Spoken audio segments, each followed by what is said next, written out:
Hi, my name's Phil. I like talking about politics. In this video, I'd like to discuss yet another way in which the isolationist agenda of the Brexiteers is being blown apart as the UK asks for help from the EU countries and gets it free of charge. But first, if you'd like to be notified of daily news and politics, then please subscribe to the channel and click the bell notification icon.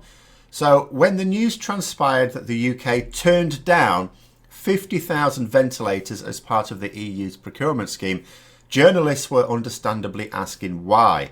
They were first of all told that it's because we're going to do things our way because we're not in the EU anymore. In other words, it was a Brexit mentality that was causing this. Then when Downing Street realised that actually much more awkward questions are going to be coming their way once people are being denied treatment due to the lack of ventilators. This has not happened yet, but at some point it will.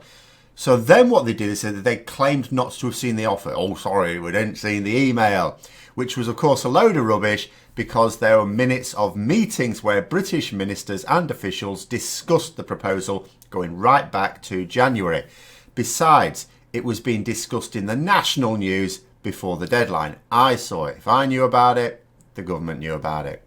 So Michael Gove, the minister in charge of Brexit talks from the UK side, said that Britain was better placed to arrange for ventilator procurement on its own rather than as a group. Again, that same Brexit mentality.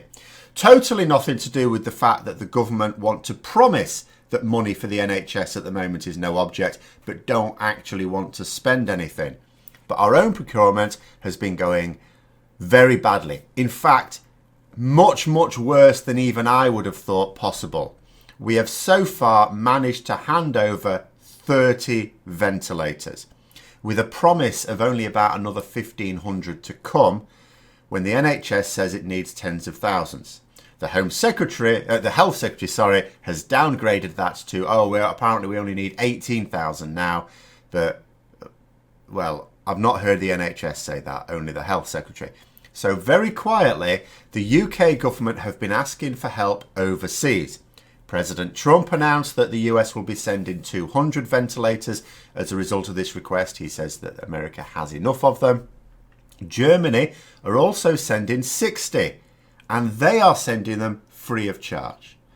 Germany, of course, being the country to have taken in coronavirus patients from various other European countries, and also has been processing many of our tests, as we haven't been able to do that ourselves in our own laboratories, even though we have laboratories in this country that have offered to help, that have got the equipment and staff to do this, and the government has turned them down.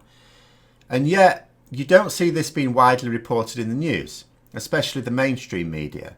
And this is important for a couple of reasons. The first is, it shows that we cannot cope on our own as well as when we engage with other countries. Yes, there are a number of countries that are not coping at the moment, but you cope better when you engage with other countries, with your neighbours.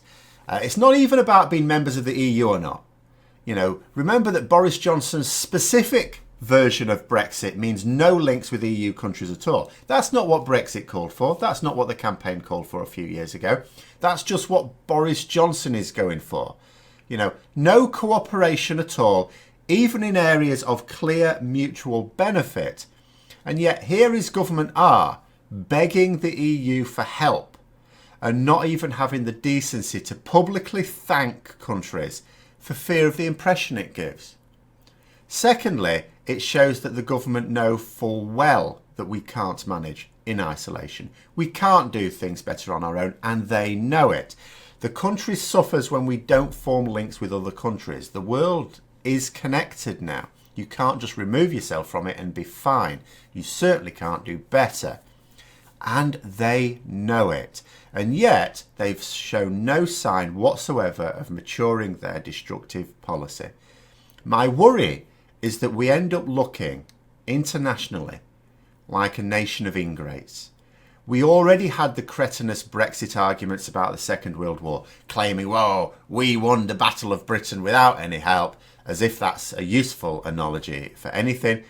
Except we didn't, of course, and I feel offended and that my country is being offensive every time this comes up and MPs who represent my country are not setting the record straight about the people of a myriad of nations who helped and even died in the conflict alongside British citizens. Their contribution ignored for brainless political purposes. And you can see ministers attempting the same thing again.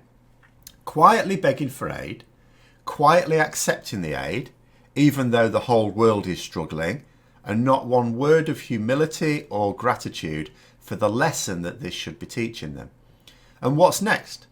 When this is all over, continuing with the policy of telling all those NHS staff that people keep applauding every Thursday that they can piss off out of the country now. These same people getting out on their doorsteps and clapping for the people that they've been so rude to over the past few years. Because I also haven't seen any mention from any minister of the acceptance that without the sort of immigration that their government are currently saying is too high, we don't have that healthcare system. Immigrant doctors and nurses have already died in this country due to a lack of equipment, and this government, is still not providing that equipment, and it's still not expressing its gratitude. The people have been abused over the past few years in the press and on the streets, and have died to save the lives of British citizens. And are we thankful for that? Are people even talking about that? People should be ashamed, quite frankly. I am ashamed. And this country should be ashamed. And I do hope that when this is over, or as over as it might get, because we don't know what the new normal is going to be, that we have a real movement to highlight these issues and demonstrate genuine gratitude and try and avoid the fate of being seen internationally as a group of arseholes who takes and never acknowledges. And that we can show that actually the majority of this country do have some respect and they just need informing of the situation.